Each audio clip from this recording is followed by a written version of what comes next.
how to cut fire line, and how the different tools are used.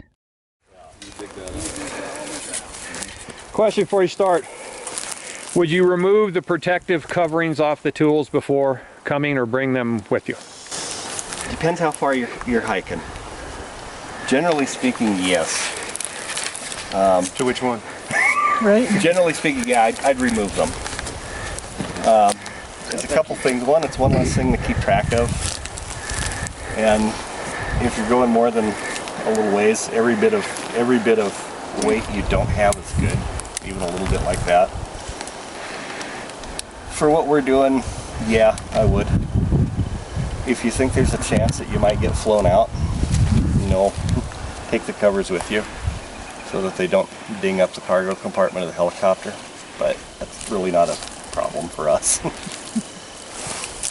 When you are punching line, the first thing in line after chainsaws, that's another thing for another time, is always going to be Pulaskis. Yeah. And the thing about Pulaskis is you can really get after it, but it's not worth doing. You do have a certain amount of weight on the tool, so you want to let the tool do the work. And you also, this is one of the reasons why I'm really sad about these handles, and I probably should put my gloves on so I don't get a damn splinter, is you want to let the forward part of the handle travel on the line. And you're kind of going to let the weight of the head of the tool do the work.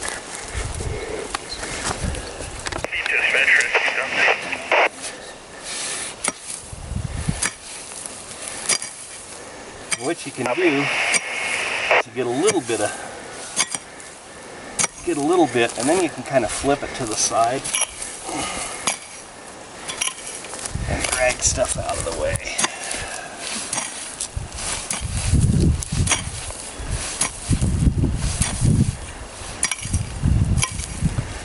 But that's just digging a line with one Pulaski. If I got two Pulaskis going, Mike, would you please pull that off?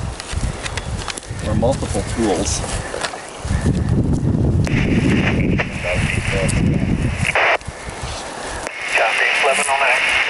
We'll just skip that. We'll pick up right here. I'm not going to dig that hard. I'm going to kind of do that as I'm coming along.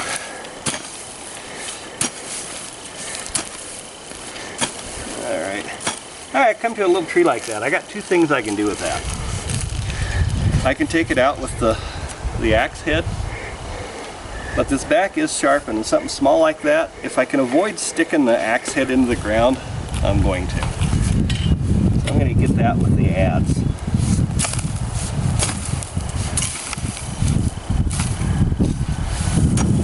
Alright, so I'm just kind of going along. And you usually want to keep 8 to 10 feet between you and the other guy, so if you do have to make a big tool swing, or the other guy does, they don't hit you.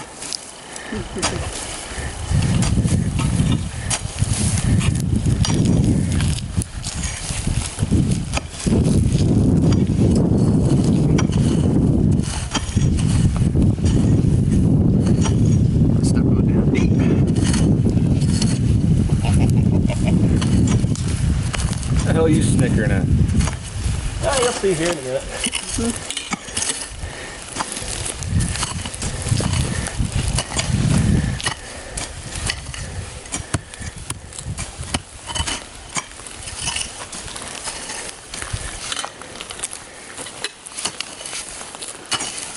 This is called progressive hose line, or progressive line, when you've got several people working.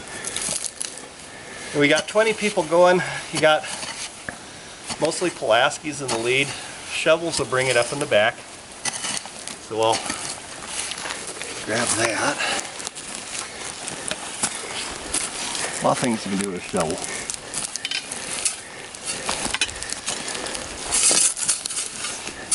You can kind of use it as a scraping tool.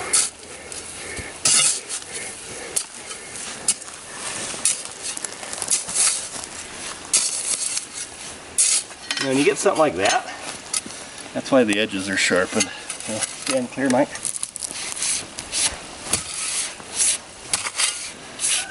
Hey, it's lightning. line construction. I never hit the same place twice. But you can use that edge to cut stuff. So at what point do you say, there's another route. Are you going to cut that one, or are you just going to kind of say, That well, one? yeah. Probably, as I'm cleaning it.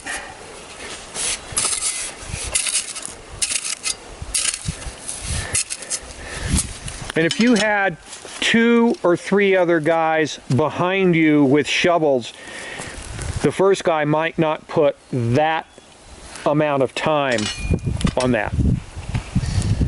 He may just scrape and clear, and then it shows the root, and the next guy comes along, takes care of the root. And if there's 2 roots, the third guy may take care of it. Okay.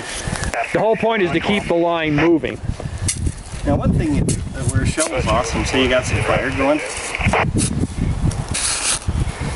Shovel, if you throw dirt on something, it's amazing because when it hits, what it does is it kind of kills a bunch of the oxygen around it. It'll displace air. You can kill fire with it. But the best part, you know what an addle is?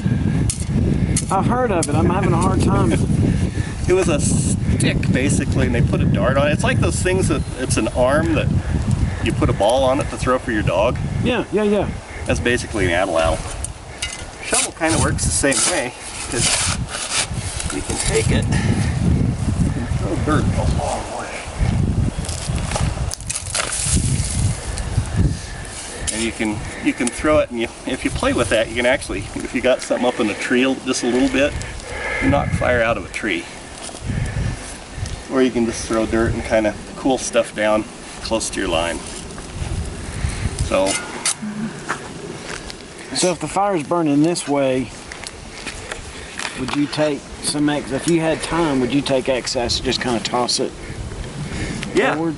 Yeah, throw a little bit on to cool it. Depending what it's doing. If it's getting a little bit hotter than I want it to, I would. Otherwise, I want the fire to burn. Because if the fire is burning this crap out of here, that means it's going to clean it up, and that's going to give me better black line adjacent to my fire line. Okay. Rather than if I put it out, it's still hot, it's still dry, it might rekindle later. So I would just as soon it burn while I'm here to keep an eye on it and make sure that it doesn't throw embers on the other side of my line. And also, isn't that similar to if a fire moves quickly over, say, a grass field, you can get what they call a dirty burn, where it looks black, but you literally need to, with your foot or even your hand, you need to sort of see, did it burn all the way to the roots, or all the way down to the ground. A lot of time it'll just burn the surface, so that's called the dirty burn, which means it could rekindle.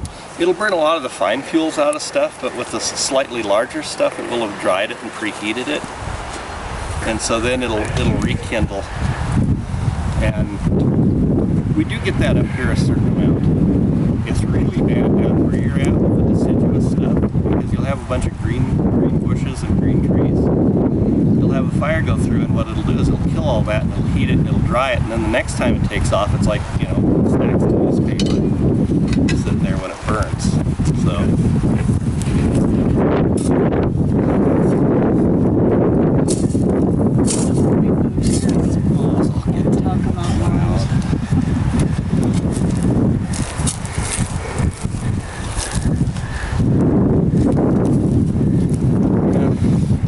Stuff like that. Take the cloud and clean. And see there again, I got a rush.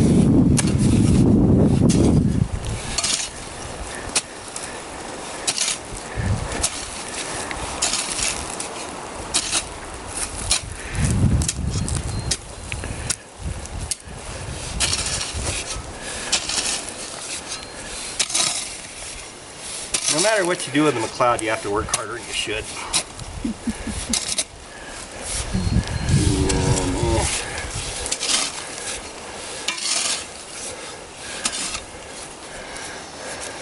And you can do those things with a combi tool, but it's just not taking as big a bite.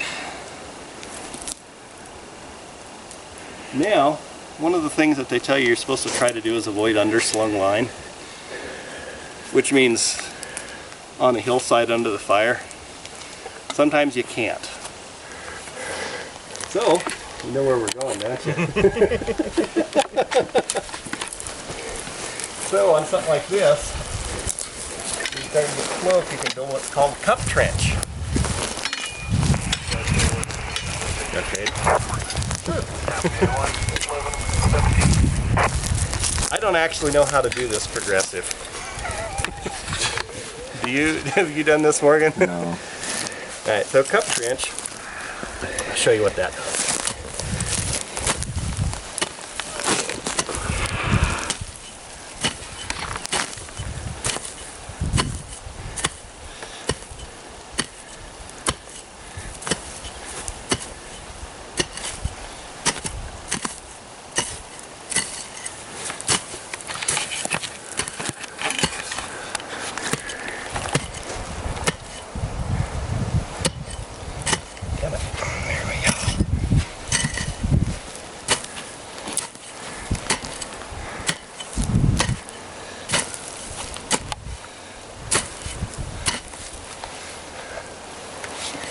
Morgan, can you find a rock? Not a huge rock? Little roll? Yeah. That wasn't heavy enough. A little rock is a roll? That's right. Rocks everywhere until you need Yeah, until you need one. Exactly. Just find boulders.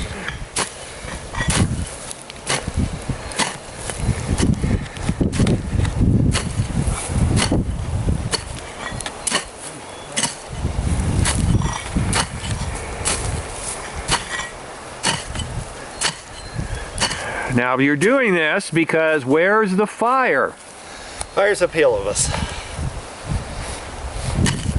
So are you mounting it up like you are to keep it from jumping? No, how you doing? They look small and you uncover them, they're fucking 4 feet around. Yeah. Let's imagine there's a rock. We need to invest in some tennis balls. Yeah. What about a bottle of water? How the water work? One of the watch out situations is you're on a hill where rolling material could ignite a fire below you. Hey, perfect example, but Yeah, but okay, it missed that it. was an ember. It just put fire on the other side of my line. Okay. Of course it doesn't want to go. But say that's an ember. Stops there. The cup trench stops it. Okay. a cup. Cup. Trench. Okay, Because it's I don't think we've ever done that. okay. I thought at first you said cut. I don't know how. Yeah, Well, I don't know how to cut the cup trench. I don't know how you do that. You know, everybody take like a 6-foot chunk. And That's what we did. Every time we did one, it was just kind of like, you're here, you're here, you're here. You meet up to his, you meet up to his, you meet up to his. That's pretty much what we did. Yeah. And the steeper the hill. Well, yeah. I mean, the steeper the hill, the more extreme you want to make it. How big were yours? Probably anywhere, probably 3 feet across, 2 feet, 2.5 feet deep. Which, with a 20-person crew, isn't that bad. No. Yeah, one person. With us, yeah, that's half the day to get 8 feet of that shit. And of course, a lot of it, you know, of how deep and how wide it's going to be is the slope, but it's also going to be what potential stuff could break loose and roll down the hill. So if you have logs that are perpendicular to this, you know, and they roll down, you want to do the trench that it'll catch that. Okay. Yeah, we wanted to make it a point to where it would hit that berm that you're making and it fall back down, not bounce over it. There's a couple of ways to do that. One of them is, yeah, make it start wider, but or get where you're at this far, and then come back and make this cut wider.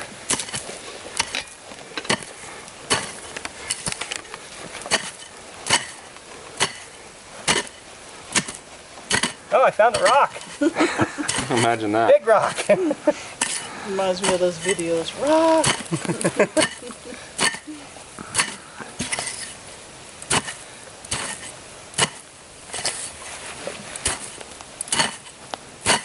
And on a slope, by doing that, you're actually making that deeper. Yeah, by making that undercut. So. All right, want to give it a shot? Yeah.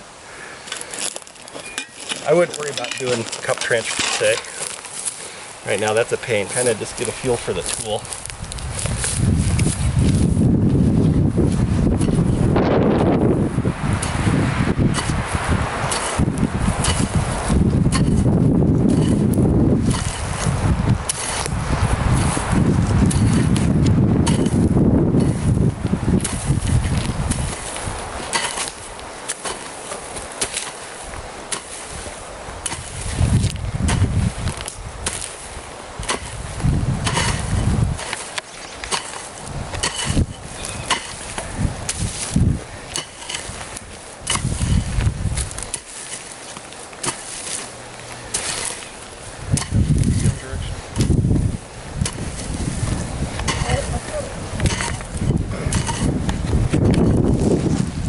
it.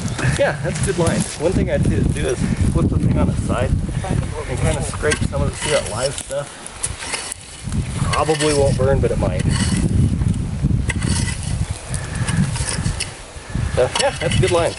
Now there are times that you may be told to do direct attack with your Pulaski or with your tool, which means you're going to be in the black and the fire's going to be, you're going to go right up to where the fire is. And you're going to try and you're going to get ahead of it just a touch. And you're going to do basically what you're doing now, going a little bit into the fuel side. Okay. And coming this way, so when the fire gets there, which is, I mean, literally right where you're at, it doesn't continue.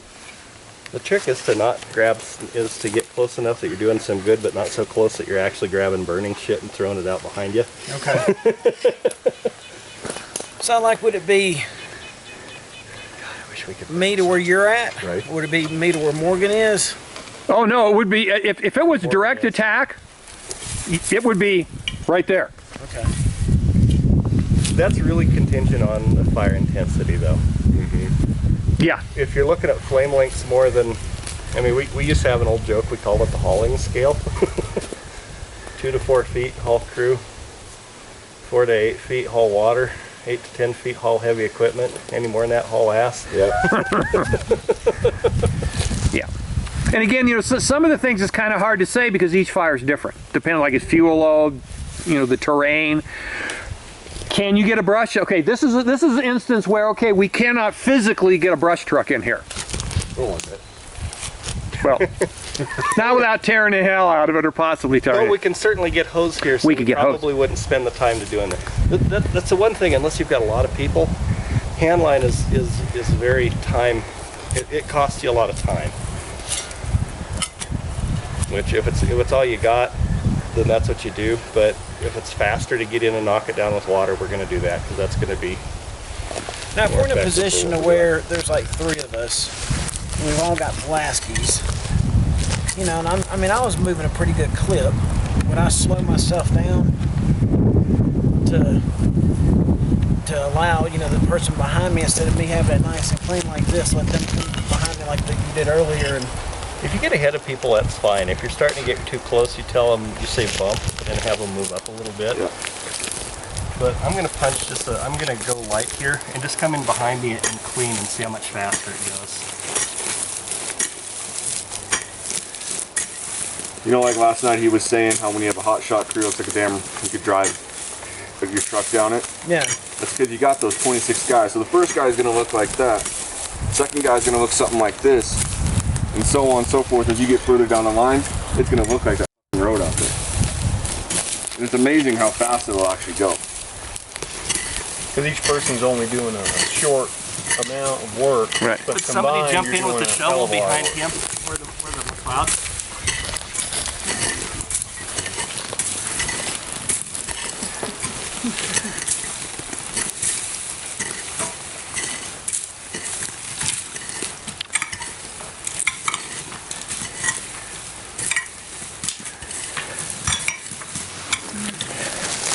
If there was still, David, if there was still a lot of stuff left, you'd use the tool like you are now. If it is more like this, where he's doing the major cut, then go sideways to scrape stuff off.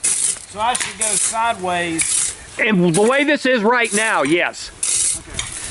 But you're gonna get in stuff to where it's going sideways isn't gonna cut it. There's still gonna be some stuff that the other use of the Pulaski you need to use. Okay.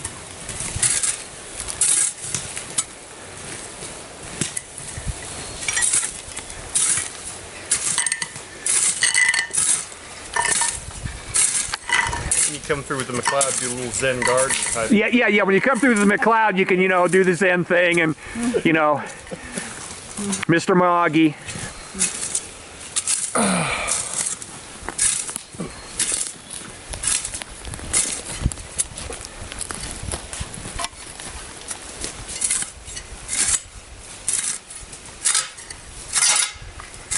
On a rock. Yep.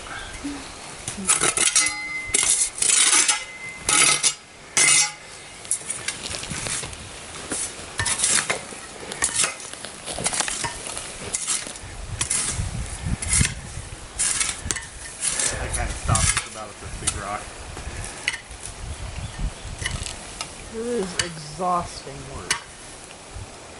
So when I got to this point, That's why more people is a I would force still dig multiplier down because come across this. you don't do as much work. Yeah. With Yeah, if that was one person, Oh, that would be you wouldn't be anywhere near. no. So that's what, 25 feet maybe? Because how we ran it is we had Yeah. 4 Pulaskis at the front. Yeah. 3 McLeods. 4 more Pulaskis. Then it was shovels. Pulaskis again, and McLeod brought up the rear. I remember exactly the numbers after this. I remember it was 4 Pulaskis at the front. That was number 2. Yeah. So you're breaking, cleaning, and then basically the second group back is widening. So, yeah.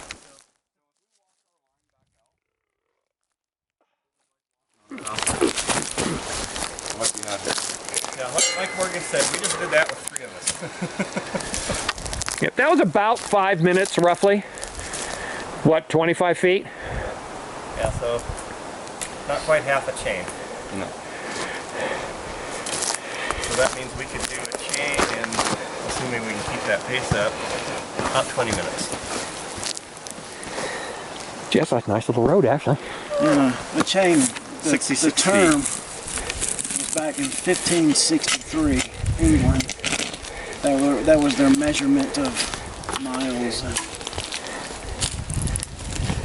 I figured it had to do with fathoms and furlongs, and it was probably that. Yeah, it's something of doing roads and